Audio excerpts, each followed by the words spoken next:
Friends. ஆமாங்க, இன்னைக்கு pasta எப்படி ஒன்றோட ஒன்று ஒட்டாமல் செய்கிறது அப்படின்னு தான் பார்க்க போகிறோம்.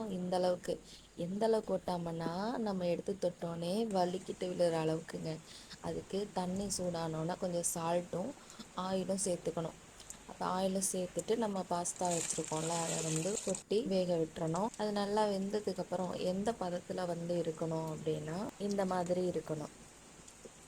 நம்ம டச் பண்ணும்போது அது உடையவும் கூடாது, கொஞ்சம் வெதுன்னு இந்த மாதிரி வலிக்கிட்டு விடுற போகிற அளவுக்கு நம்மளுக்கு ஒரு பதத்தில் இருந்தால் போதும். எடுத்து நம்ம வடிகட்டி ஸ்டோர் பண்ணி வச்சுக்கலாம். அதுக்கப்புறம் கடாயை அடுப்பில் வச்சுட்டு சூடானதுக்கப்புறம் ஆயிலை சேர்த்துடலாம். நம்ம ஆயில் மேலே தெறிக்காமல் எப்படி வெங்காயம் போடுறதுன்னு நிறைய பேருக்குமே தெரில. நான் போடுற மாதிரி சைடில் போடுங்க. அப்போ தான் நம்ம ஆயில் நம்ம கையிலலாம் தெறிக்காது. டைரெக்டாக எண்ணெயில் போட்டால் தான் ஆயில் தெறிக்கும். அதுக்கப்புறம் வெங்காயம் ஓரளவுக்கு கண்ணாடி பதத்துக்கு வர அளவுக்கு நம்ம வதக்கிக்கலாம். அதுக்கப்புறம் இஞ்சும் பூண்டும் நம்ம தட்டி சேர்த்துக்க போகிறோம்.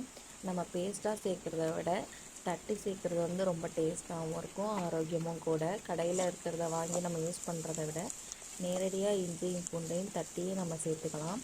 அது நல்லா வதங்கினதுக்கப்புறம் நம்ம தக்காளியை ஒரு பேஸ்ட்டாக நம்ம அரைச்சி வச்சுருக்கோம். தக்காளியை சும்மா சேர்க்குறத விட அரைச்சி சேர்க்கும்போது இன்னும் டேஸ்ட் அதிகமாக இருக்கும். தக்காளியை சேர்த்ததுக்கப்புறம் சட்னி மாதிரி இருக்குது அப்படிங்கிற ப்ராப்ளமை எவ்வளோ பேர் ஃபேஸ் பண்ணியிருக்கீங்கன்னு தெரில. நானுமே அதை ஃபேஸ் பண்ணியிருக்கேன். கொஞ்சம் ஸ்டார்டிங்கில் இருக்கும்போது நம்ம தக்காளியெல்லாம் நம்ம சேர்த்ததுக்கப்புறமா தண்ணி சேர்த்துட்டு அதில் மிளகாப்பொடி, உப்பு, அப்புறம் மிளகு தட்டி போட்டுக்கலாம். நல்லா வதக்கி விட்டுடலாம். நல்லா வதக்கிட்டு அதோட பச்சை வாசனை போகிற வரைக்கும் கொஞ்ச நேரம் நம்ம அடுப்பில் சிம்மில் வச்சு விட்டுறணும்.